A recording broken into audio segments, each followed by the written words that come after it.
Okay, you're back with Armchair Engineer. This is episode 4 of our KitchenAid dishwasher build, I guess as I call it, our $40 project.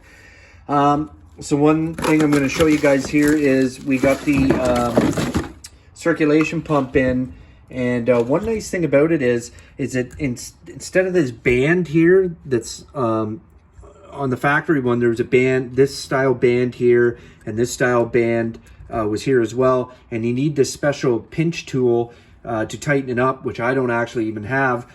The supplier from Amazon gave you a worm gear clamp right here, and he provided you with the factory one just in case you needed it or in case you wanted it. But it's kind of nice that he gave you that for simplicity, so it's easier to install. And I also got here our diverter motor. So these two we're going to install today, but I'd also like to give a shout out. Here is the guy, I got it off Amazon, but it's from a third-party supplier called thepartsdoctor.com. And I mean, this this circulation pump was half the price of any local appliance store anywhere else. And it is the exact same unit. Like I told everybody, I mean, these are all made in the same factory. You know, it's just Whirlpool says, okay, well, or sorry, Whirlpool says, well, this is our part, and here, buy it directly from us. But this guy here, the Parts Doctor, he lists everything: drain pumps, motors, premium appliance parts. He's been doing it since 2008.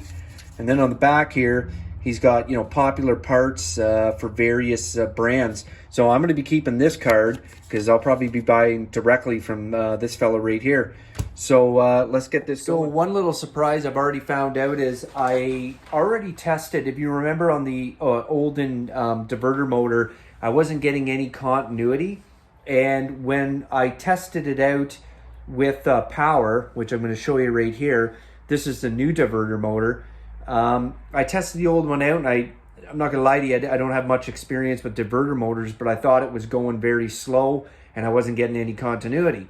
So what I did was I took the new diverter motor, which is right here, I tested it for continuity, and I wasn't getting continuity either. And then I tested it out with my probes, and as I'm going to show you here, it was running the exact same as the original diverter motor, which means that diverter motor, compared with a brand new one, is actually fine. It's just a slow moving device. This little thing here I put on here for just so you guys can see. This little hole here is what allows the water in and out, and this spins round and round very slow, and this is what diverts the water from your upper wash arm to your lower wash arm. At the time, I didn't really know what I was dealing with as far as, okay, well, maybe this thing's moving slow, but anyways, I'll show you guys. Like, it's just and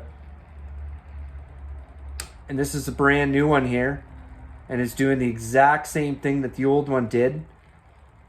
I guess it's just a tiny little motor. I'm not sure if this is a small little, a single pole, or what type of motor this is using. But anyways, I'm going to return this new one and get my money back. So it'll be about $50, which is great, because then that's going to bring the price of this whole project down.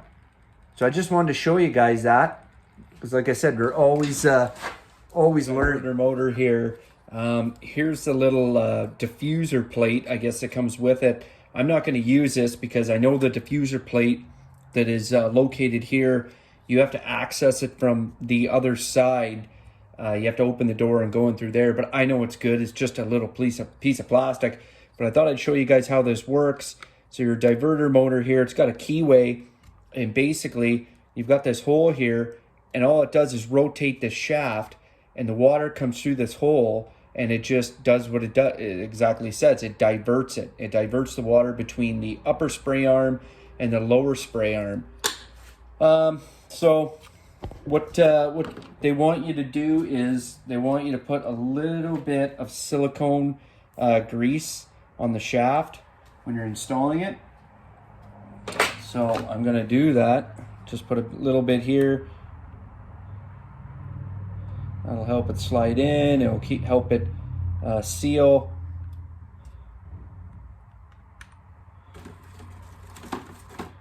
So now we just got to line it up here with the keyway.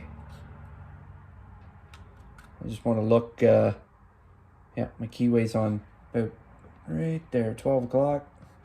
You just kind of feel around for it. There it goes.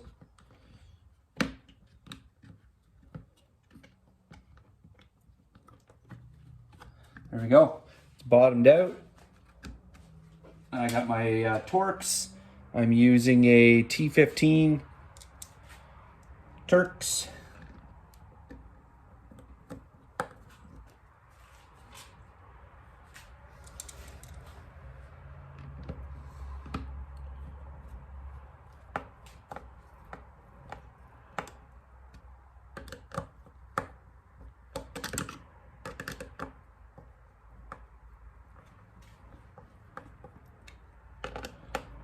This is all plastic underneath here, so we don't have to come onto it too hard. Okay, so we got her in there. We can hook up our connectors again. Which one was right here? One was right here.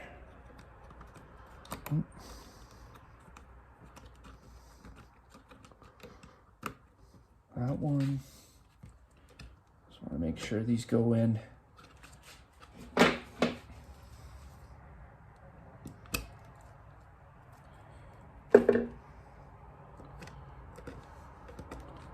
Yeah, that's the way. I was gonna say, I don't think that's the right way I had it. Make sure they're pushed in, and then you've got right here this little wire holder, which I think is a great idea, and it just cleans it up, keeps them out of the way, keeps them from dangling. I might even put a little zip tie just around here to keep them in, even just so you know they're out of the way.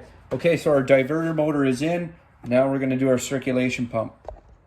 Okay, so we got the old inverter motor reinstalled with the silicone grease on top there. Now it's time to put in the new circulation pump. It's kind of a three-part interlock, if you will. You have this little section down below here that has this little rubber grommet in it. Now I've taken the rubber grommet out and slid it over top here, and I'm going to hopefully be able to slide it in there. And then we have another rubber grommet here. And I got to slide this, I guess this would be the outlet of the circulation pump. And then I've got the inlet up here underneath the diverter motor that I've got to install. So might take a little bit of wrangling here. I'm going to try and not block the shot as best as I can, but I just wanted to show you guys where it goes. Of course, like anything, easy taking out, hard putting back in. So anyways, Baron, I'm gonna do this off camera here, but just so you guys know, this is how it goes. And then I just have to do up my little worm gear clamp here to the inlet. Okay, sorry about that. It was just a little tricky. As I mentioned before, you got three different areas that it has to snap into. One is the inlet here for your water, and then your outlet here, and you've got your rubber grommet here. And then down below, you've got basically the holding device that holds on to the whole pump. That's where it mounts. It doesn't mount here. You wouldn't want the weight there. So we've got that installed now. I got the connector here already connected. So we're going to reattach our vibration dampener, and we'll be good to go. I'm really looking forward to seeing. Got my handy dandy pliers. These are awesome. They got the end piece here. Looking forward to seeing how this works. Biggest thing was I was trying to make sure everything is well sealed, because the last thing I want to do is plug it in and then all of a sudden I get water leaks.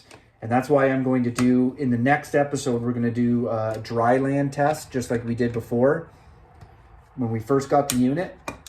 And yeah, we're going to go from there.